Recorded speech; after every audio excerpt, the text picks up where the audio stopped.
John, is the concern about publicly addressing the $6 million as now being frozen a concern that it would suggest culpability on the part of Iran on these specific events? And is that too volatile a statement for the U.S. government to make publicly, since clearly it's being communicated privately to lawmakers and others?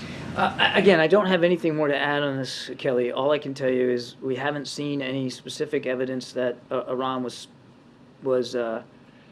involved specifically with these attacks. But as we've said, broadly, yes, they're certainly complicit. We're not walking away from the fact that Iran has supported Hamas and other terrorist networks. So this is not about being unwilling to speak to culpability. We've already spoken to the culpability and complicity of Iran with respect to support to terrorist groups. I'm just not able to go into more detail than that. I would tell you that, again, I'm reminded, I know I sound like a broken record, but not a dime has been accessed, and we are watching it very, very closely. When the president spoke about the hostage situation in yesterday's event with Jewish community leaders and the fate of Americans broadly, and that he didn't want to say too much publicly for obvious reasons, could you just speak to what his view is about an American military role in another country when Americans' lives are at stake? How would he view the calculus there? Is it deferring to the Israeli, the IDF?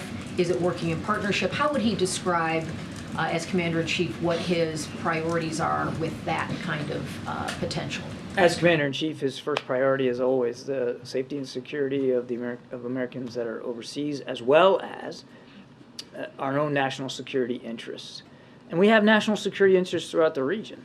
Moving the carrier strike group to the Eastern Med is part and parcel of that concern he has of our broader national security interests here. Now, the Israelis have made it very clear that they don't want foreign troops on their soil, that they want to prosecute these operations on their own, and they have every right to want to do that. Now, we have some experts that were already in country providing advice and counsel on like hostage recovery. We obviously have a terrific information and intelligence sharing relationship with Israel.